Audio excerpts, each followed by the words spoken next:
Welcome, what can I get for you? We have drinks for the thirsty and food for the hungry. No, I'm not from around here, you're right. I'm just working part-time so I can afford a ride. Must be nice having a lot of gold to throw around. Reminds me of this king in an old story. Hey, while you're waiting, are you interested in a tale of snow? Of sacrificing creatures and kings to draw cards, make tokens, and drain the table? Perfect! Let's not waste any more time, but first, who is Narfi? Kaldheim, a plane made of 10 subsections of demi-planes, or what they call realms. Karfell, a frigid realm that holds an eternal winter, was once ruled by the High Kings and Queens, but now only by a single king. What changed this is that many generations ago, Narfi's father made a pact with the elves. They granted him a magical longship that could carry any number of people across these realms. Narfi used this longship and his army of raiders to pillage only the most valuable treasures, adding to Karfell's legendary wealth. It didn't take long before his raiders and greed became notorious across all the realms. That was, until the day the elves came back to Narfi for his family's side of the pact. He was to lend the elves his army in a war against the gods. However, like a coward, he refused. The elves took back their longship until the help his family promised would be granted. That same night, a strange visitor came to him and offered him a solution. The stranger would lead the army in Narfi's place in a fight to betray the elves. In exchange, Narfi and his people would be protected from death. Narfi, fearing more for his own life, took the deal. The stranger later revealed himself to be Egon, future god of the dead. Egon kept his word. Narfi and his people were protected from death. Now, they are undead. Their death will never come. And centuries later, Narfi still raids the other realms to add to his opulent collection. But no matter how many riches he accumulates, the Betrayer King's cold, dead heart will never beat again. Narfi, Betrayer King, is a 5-mana 3 blue-black zombie wizard. It reads, other snow and zombie creatures you control get +1/+1, and 3 snow, return Narfi, Betrayer King from your graveyard to the battlefield tapped. Snow can be paid with 1 mana from a snow source. Narfi is a mediocre zombie lord at best, only giving a +1/+1 for your zombies or snow creatures. Comparatively to other zombie commanders, this ability isn't what sets him apart or what I would say is the main build around, especially for a 5-mana commander. That isn't to say Narfi can't be built around as a zombie tribal commander, especially since zombies love their sacrifice synergies, so having a more expensive reassembling skeleton as a commander is useful. But the build that I went for is less about zombies and a lot more about using sacrifice and dying synergies in the deck in tandem with zombies. The deck is very fun on how it plays around killing Narfi a lot for its effects, and gets around paying that commander tax. 5 mana or higher, commanders not in green or ramp strategies can get to be a pain casting. So as long as Narfi isn't exiled and does indeed die, going to our graveyard, we basically get a 3 mana commander that can, at instant speed, be returned from our graveyard to the battlefield tapped. Before we explore other zombie commanders, let's talk about snow. Snow mana is generated from a snow permanent, be it a land or artifact like Cold Steel Heart. Narfi needs triple snow to return to the field, so we're running a lot of basics so we can utilize that ability every game. We are also running Ice Tunnel, Scrying Sheets, and Frost Marsh to help with this.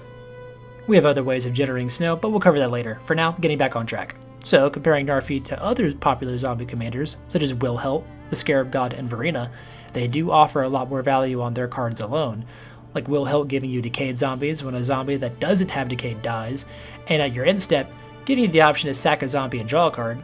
The Scarab God basically being your own win con, by opponents losing life equal to the number of zombies you control at the beginning of your upkeep, and Verena does Verena things. But one thing's for certain, if I was at a table of these commanders and I saw Narfi as the 4th, I would prioritize Narfi as the last threat, which for the deck is a good thing. But I wouldn't say Narfi is weak, since these commanders do see a lot more target removal dealing with them. But comparatively, Narfi can just keep eating removal as many times as he wants as long as it hits the graveyard. Narfi currently has around a roughly 850 decks on EDH Rec, while these other commanders range from anywhere from 6,000 to 18,000 decks. While I think he is an underwhelming commander on the surface, he doesn't deserve to sit solo, especially in such a popular color combination like Dimir. In a typical Narfi deck, you can expect to see zombie sacrifice synergies, along with some other ways for Narfi to provide you value. In this deck list, it'll be a lot of sacrificing Narfi like previously mentioned, more so than what a zombie tribal version of the deck would do. But we'll first go over zombie cards you'd see in just about any Narfi deck. We have our cards that generate fodder, or are fodder to sacrifice, besides Narfi of course. For creatures, we have Gravecrawler and Master of Death, both able to recur themselves from the graveyard with relative ease. Gravecrawler just needs to have a zombie in play to cast from our graveyard, while Master of Death, on our upkeep, we can pay 1 life and return it to our hand from our graveyard. Ghoulcaller Gisa can sacrifice a creature by paying a black and tapping, and make X 2/2 zombies equal to that creature's power. This is one of our best ways to generate a board presence using Narfi. 4 power isn't a whole ton, but 4 2/2 zombies every turn left unanswered can create a horde faster than you think. I underestimated this card at first, but another good way to generate some fodder is Cleaver Scab. It's less efficient, and the cards we'll be sacrificing we typically don't want to throw under the bus, but it can still generate us some extra bodies. It works for exploit cards as well. When our creatures die, we can trigger cards like Ghoulish Procession and Headless Rider, more great token makers. Other classic token staples include Tormod, Jadar, and Dreadhorde Invasion. With the tokens these cards generate, we can sacrifice those instead of our commander, but since Commander is a singleton format, we can't always rely on having our token makers every game. For our card draw zombies, we have Undead Augur, the Simp himself Will Help, Fellstinger, and Midnight Reaper. All grant us card draw one way or another, and before we move on, I just want to address Fellstinger. I know it's usually left out of zombie decks due to being a bit lackluster. However, having that Death Touch blocker, being a one-time sack outlet, and the lose 2 draw 2 works really well. Now that we've covered some basic token makers and sacrifice value, let's cover some removal. Zombies have quite a few, so we are running Fleshbag Marauder, Stronghold Assassin, Murderous Rider, and Overcharged Amalgam. These are different ways we can have our opponents sack creatures, target opponent's creatures, or in Overcharged Amalgam's case, counterspell. You think the section about zombie lords would be a bit longer, but sorry to disappoint, we are only using Death Baron. I know it sounds wild, but this decklist doesn't run quite enough zombies to make our lords especially amazing. It's just I couldn't pass up the idea of turning our token 2/2 zombies into Death Touchers. I briefly mentioned it at the start, but we of course have a sub-theme, Snow. Snow is what is required to pay for Narfi's activation cost for him to return to the battlefield, so including other cards that work well with Snow makes sense, and give the deck another unique field compared to other zombie decks. The cards I'm more than happy including are of course Cold Steel Heart and Replicating Ring, both Snow mana rocks that usually make the cut for Snow decks. Merit Lodge's Slumber. If you're familiar with EDH Snow decks, you already know what it is, it's a staple. It's a 2-mana legendary enchantment, 1 blue that reads, whenever Merit Lodge's Slumber or another snow permanent you control enters, scry 1, and at the beginning of your upkeep, if you control 10 or more snow permanents, sacrifice Merit Lodge's Slumber. If you do, create Merit Lodge, a legendary 20/20 black avatar creature token with flying indestructible. Making Merit Lodge is always fun, but that's late game and usually isn't guaranteed. What is turning our snowlands into some scrying value early game. Later, when we have some mana and a sack outlet, we can even sack Narfi and start getting a scry every single turn, sometimes multiple times a turn depending on the snow mana available. Next up for removal, we have Dead of Winter and Blood on the Snow. Dead of Winter giving all non-snow creatures -X/-X, where X is the number of snow permanents you control, while Blood on the Snow is a rather expensive board wipe nowadays, clocking in at 4 black. I'm keeping it in for the snow theme, and potentially get back one of our important value creatures we end up wiping is fine, but it's not the greatest. I can actually see this being substituted for a Toxic Deluge or a Blasphemous Edict. Drakar Necromancer, continuing on to the kind of snow janky theme, still jank, but it's a 4-mana 4/4, it's a zombie, and is a fun way to steal our opponent's creatures. If a non-token creature an opponent control dies, we instead exile it with an ice counter. And as long as we have our Draugr, we can cast spells from exile that have ice counters on them, using mana from snow sources as though it were mana of any color. It's a bit more of a win-more card, but this can be a nightmare if paired with Stronghold Assassin or a well-timed Fleshbag Marauder. I would cut a creature like this typically, but it being snow and a zombie, again it just fits too well to do so. Wrapping up our snow cards for now, we have Gravenlore. I'm really debating on cutting this card since a 5-mana draw instant speed is usually a trap, but Gravenlore does have the upside of for each snow mana used to cast a spell, we get to scry that amount. We won't always have 5 snow mana. In my experience, I'd say expect a 3 to 4 card scry, but that's still okay. In my deck list, Gravenlore stays for now because, we are a snow deck. It feels like a crime to cut.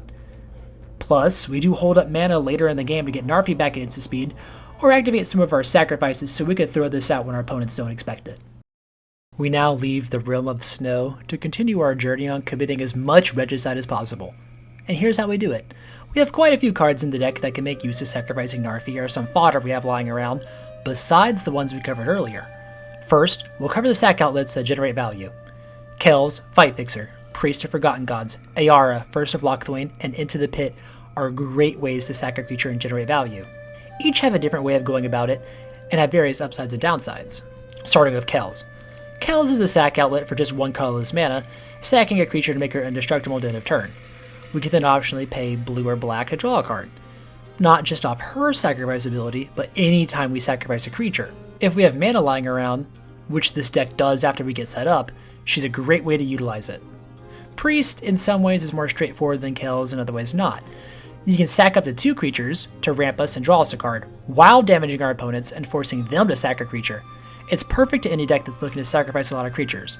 Priest does need 2 other creatures to sacrifice, so that is the downside there compared to Kells, but at the same time doesn't really require us to have any mana available.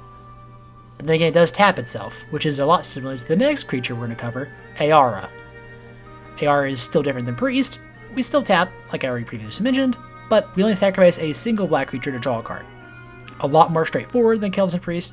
She even comes with an additional ability of, whenever Ayara or another black creature enters the battlefield, each opponent loses 1 life and you gain 1 life.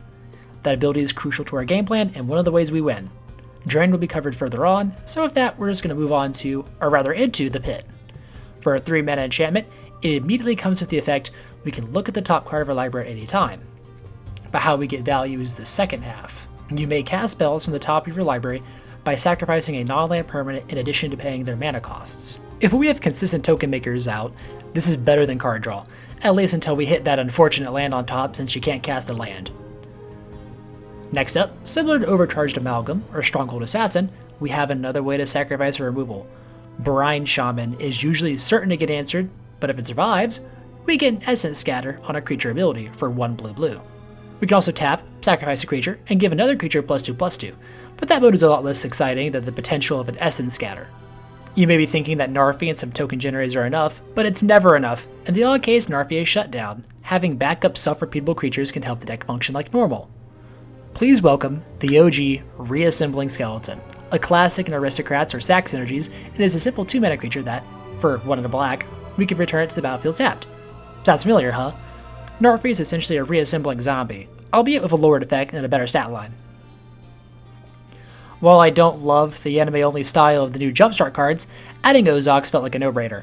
For 3 mana, we get a Skeleton Noble, 3/2 that can't block, but when it dies, it makes a token.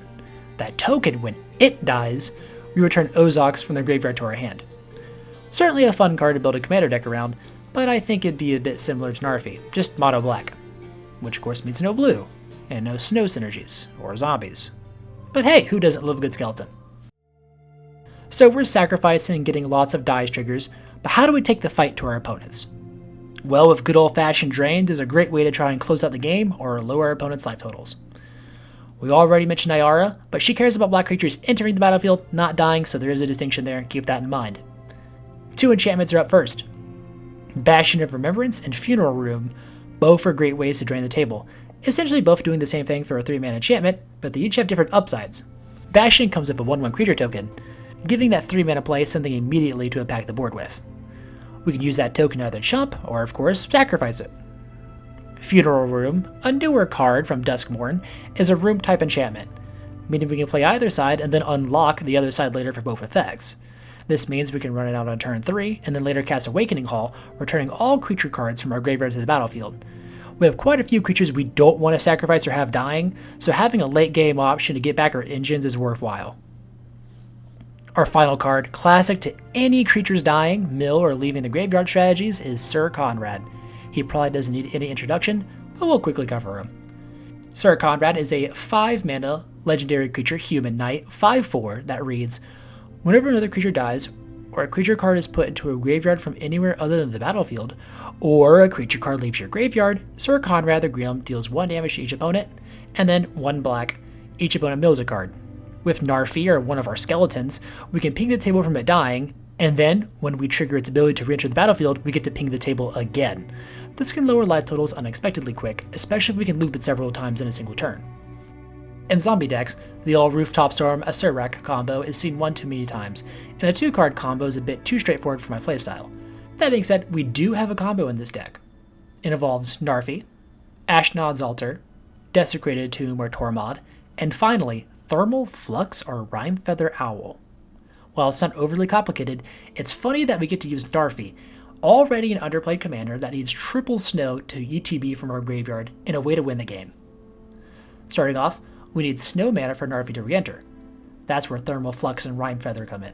They can both turn Ashnod's Altar into a snow permanent, allowing that colorless mana to be used towards Narfi's activation cost. But that's only 2 mana, we need a third, right? Well, with Desecrated Tomb or Tormod, they generate an extra body when we get Narfi back, meaning we can sacrifice both to net 1 colorless mana, giving us a loop. With these cards in the field, that means we get to generate infinite colorless mana and death triggers. Now on its own, it's not enough to win the game, right? But if we have one of our drain effects in play, or ways to draw cards upon dying, we can close out. The deck is not centered around this combo. The pieces themselves fit in well enough into the deck, I thought it was a fun niche include. Rime Feather Owl, I didn't cover it in the snow section earlier, but we'll go over it now. For 7 mana, we get a Star Owl that's power and toughness is equal to the number of snow permanents in play. We can expect a 5/5 or a 6/6 owl that can then turn other permanents into snow, growing itself. It also works really great for our commander. Narfi loves this card, since we can turn our mana into snow to repeat Narfi easier. I mean, imagine turning our black market into a snow source for Narfi. Thermal Flux isn't amazing, since it only lasts at the end of turn, but it does cantrip itself at the beginning of the next upkeep, so if the combo is off the table for that game, we can simply use this as 1 blue draw card. Not amazing, but not entirely dead weight. It's that time again. Time to wrap up the video going over some of my personal favorites and all-stars in the deck. For our returning cards, Candlekeep Sage is a banger. Drawing a card when Narfi dies, since he left the field, drawing a card when he re-enters from his ability, absolutely an include that isn't on his top cards or enchantments for EDH Rec. I don't know how this was not on EDH Rec. For the love of God, put this in Narfi, please. I didn't mean this to be so long. I'm actually going very off script here. But if you're in any sort of ETB's theme, or you're worried about your commander leaving the battlefield or something like that, commander's died, you're bringing it back, a Flicker is a really good one too. Candlekeep Sage is amazing. It doesn't do anything immediately, but again, you're going to be playing with your commander, supposedly, so auto-include, do it. Love that card. Moving on, another returning card, Mystic Reflection. Now, the TLDR on this one, since it's been way too many videos by now, is it turns the next creature or creatures that come into play into another non-legendary creature on the field. Super versatile, and it's easily foretold for later for just 1 blue. Sinister Concierge. I haven't played with this card in another deck until this one, and she is surprisingly good. For 2 mana, you get a 2/1 creature that reads, when Sinister Concierge dies, you may exile it and put 3 time counters on it. If you do, exile it up to 1 target creature and put 3 time counters on it. Each card exiled this way that doesn't have Suspend gains Suspend. I'm sure you can see by now what she does for us. A sack trigger, a dice trigger, and it removes a creature. Now that's only for 3 turns until they come back, but using this on an opponent's commander at just the right time, really nice. But she doesn't specify opponent's creatures. That's right, we can use this to save our own creatures. So in response to a board wipe or removal, we can use the Concierge to suspend them both for 3 turns. If you want to sacrifice Synergy or Aristocrats and in blue, try giving this card a go. Doomweaver. A 6 mana, 1/8 with reach is a great rate for that mana cost, but isn't why it's made the deck list. Why it has is thanks to that Soul Bond ability.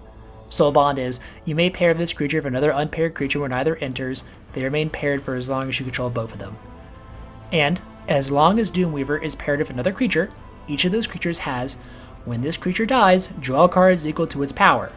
I'm sure you can see where we're going with here.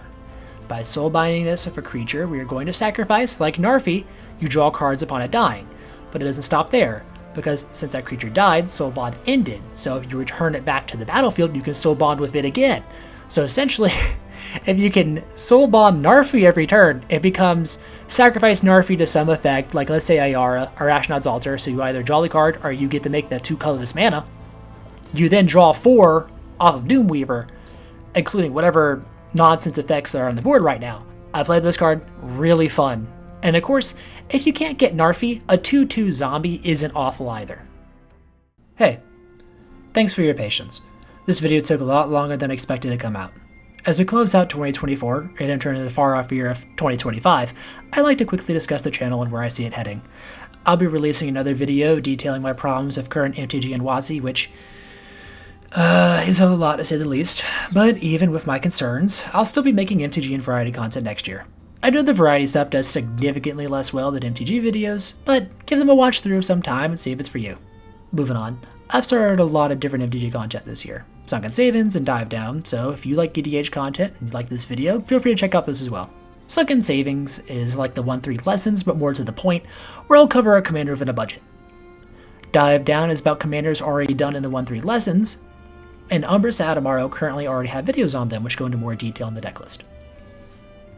Next should be Captain Ingerthrod sometime in January. I'll try and not update the decklist so I can do it live in the video, might make it more interesting that way. I'm also considering starting another series, maybe videos that help explain base mechanics of the game, lingo, or just talk about MTG in general. Moving on, streaming. I'll be trying to stream more, where it'll be over on Twitch, link is in the description. I'll try and play variety games every week or so, or maybe do some deck building live, where, I don't know, maybe someone suggest a commander and we just sit down and we make a deck with an architect. I love being introduced to kind of like these old janky cards that work incredibly well. You'd be surprised on how many cards that aren't quote-unquote the most optimal, but they work in so many situations better than overplayed cards that everyone expects to see at tables. It's wonderful. Love seeing those cards. I love seeing them suggested. So, if you guys have any or you think about any of them that I've not included in this deck list, comment them down below. I'd love to hear them. Now, I could talk about the future forever, but I'm appreciative for the present. Thank you guys for an amazing year. I've never expected to have almost 100 subs by the end of 2024. I hope to continue making more content that you guys enjoy, so thanks for once again sticking to the end. Have a Merry Christmas and Happy Holidays. And that's that. What'd you think? Exactly what you were looking for? Nah, nothing's perfect. Well, I should be out of here soon enough. After tonight, I'll have enough money to head out. Oh, looks like you're leaving too. See you next time.